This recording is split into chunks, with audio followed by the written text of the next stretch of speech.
Good Shepherd Sunday. Good Shepherd Sunday. Taking the liberty, just a few images of the Good Shepherd placed at the front of our church. The Good Shepherd, as I spoke several weeks ago, the prodigal son, imagery tremendous surrounding the Good Shepherd. Imagery, writing, centrality of understanding of our God. It's a key Old Testament imagery, and it's something that Jesus very much keys into in New Testament. And we hear in our reading today, we hear especially in our psalm today, about the rod and the staff. And as some of you are clearly aware, this staff, this bishop's staff, this shepherd's crozier, is very special to us here at St. James the Fisherman. This shepherd's crozier was actually crafted by a local artisan, wood artisan, Jack Kepler, who is responsible for a number of other wood items that you can see around our church. And by coincidence, which I don't think is really what happened, by providence, our own Alice Baez, when she was in hospital, was able to speak with Phyllis, his wife, and she learned of a new bishop that we have, Peter Eaton. And by that time, Jack had already passed. Jack had been dead for several years at that point in time. And she mentioned that he had crafted a bishop's crozier, but that the bishop didn't want it. And it was remaining in their household.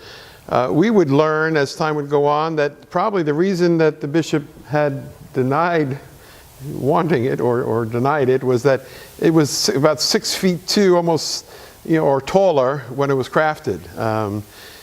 We actually had it made to the size of our new bishop, Peter Eaton, and it is something that we as a deanery gifted to him. Okay, but the shepherd's crozier, the shepherd's staff. This imagery that we have in our readings today, and this understanding of the Good Shepherd, usually gives us warm and cuddly feelings. Warm and cuddly feelings. A typical image of Jesus carrying the sheep, Jesus holding them close to heart. It's warm, it's fuzzy, it's something that touches our hearts. It's something that, for example, this week I had 3 funerals on the mainland. 3 funerals. And each family desired Psalm 23. Each family desired Psalm 23 because it touches heart. It touches heart. I had 3 anointings this week on the mainland of people approaching death. And those families clearly wanted Psalm 23 to be read. There's something very warm and very touching about Psalm 23. We got to understand, though, that it wasn't anything warm and fuzzy in our gospel today. Jesus was angry in our gospel today. Jesus wasn't representing the cuddly, warm, good shepherd. What he was doing was he was reminding the Jewish leaders of something that was prophesied before by the prophet Ezekiel. And as one commentator puts it, he says, this image in our gospel today is from a passage in Ezekiel in which the leaders of Israel are taken to task for abusing their positions of leadership to exploit their people. And the way that the Jews are referred to in the gospel today, it's really the Judeans that came to question Jesus, were probably among the top 10% of the wealthy in Palestine. Not the 1%, but the top 10% of the wealthy in Palestine. And they set up a system of religion that demanded that people pay high costs for sacrifices, which were required for what? For forgiveness from the Lord. Pay a temple tax, and they could only legitimately observe the Passover in Jerusalem. If you remember, when we had Palm Sunday, we spoke about, for Christians it's Palm Sunday. What is it for Jews? Not Passover. No, it's the victory. Zion, the Zionists. Nope.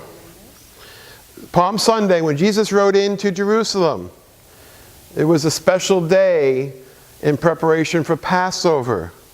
It was when they selected something. The lamb. It was lamb selection day. And where did those lambs come from? The Sadducees. The Sadducees raised them, and where did they raise them? In Bethlehem. And they had to actually purchase these lambs for the sacrifice. Perfect lambs for the sacrifice for Passover. And where did the money go? Into their coffers. The money went into their coffers. So Jesus is reminding them, and they're going to hear it. They're going to hear it very clearly because he's making reference to Ezekiel. Jesus is reminding them of these words, and these are the words in Ezekiel. And the word says, "The word of the Lord came to me, mortal, prophesy against the shepherds of Israel. Prophesy and say to them," to the shepherds, "Thus says the Lord God, ah, you shepherds of Israel, who have been feeding yourselves. Should not shepherds feed the sheep? You eat the fat, you clothe yourselves with the wool. You slaughter the fatlings, but you do not feed the sheep. You have not strengthened the weak, you have not healed the sick, you have not bound up the injured. You have not brought back the strayed. You have not sought the lost, but with force and harshness you have ruled over them." And so they were scattered, because there was no shepherd. And scattered they became food for all the wild animals. My sheep were scattered. They wandered over all the mountains and on every high hill.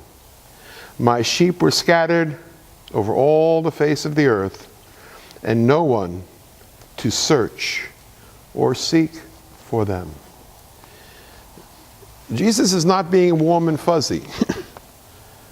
Jesus is the good shepherd who connects himself very clearly to our God, who is the good shepherd, who calls others to be shepherds of others and to be there for them.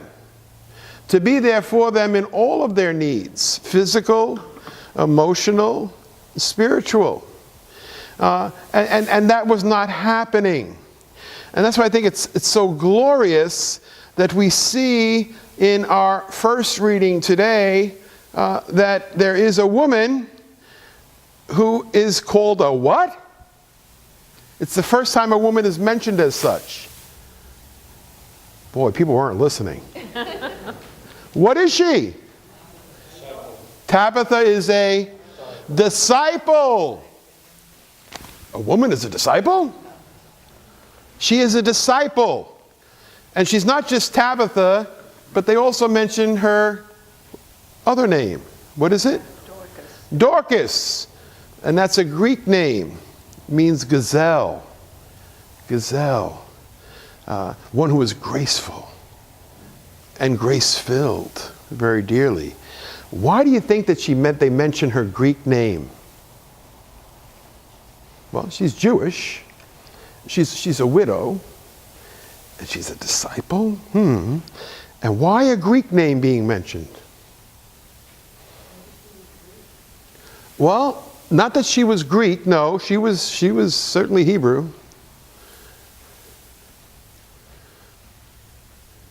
Any other thoughts about why she might have had, they mentioned a Greek name? She was a shepherd of who? Outside of even Judaism. She was one of the first disciples to go to the Greeks. So she was loved by not only the Jews, but she was loved by the Gentiles. She was loved by the Greeks. So they mention her name. They mention her name because she clearly, disciple, was a leader. She clearly, disciple, was a shepherd. She was one who reached out to who? To the widows. And it's told that the widows were weeping with her. And we understand very clearly in Jewish tradition that widows were nothing. Widows were nothing. That's why Jesus on the cross turns to the beloved disciple and his mother and says, "Mother, this is your son. Son, this is your mother." Why? Because if not, Mary was nothing. She had no husband. She had no male heir. She needed to be taken care of. Even the wealthiest of widows, they were taken care. They were taken care of by the religious leaders who took their money and put it into their coffers. But somehow, some way, this lady was very shrewd. Somehow, some way, this lady became disciple. Somehow, some way, this lady was shepherd, and shepherd of others who were being abused. Shepherd of others like herself who were widows. And she was crafty. Crafty not only in terms of being able to do what she did, but crafty with her hands. And she wonderfully wove things that brought this group together. I don't know about you, but in my short time here on this earth, I've learned very clearly that not only in our church, other Christian churches, but in other religions, it's the women that keep things alive. It's the women that teach tremendously. It's the women that pass on the faith and bring people together.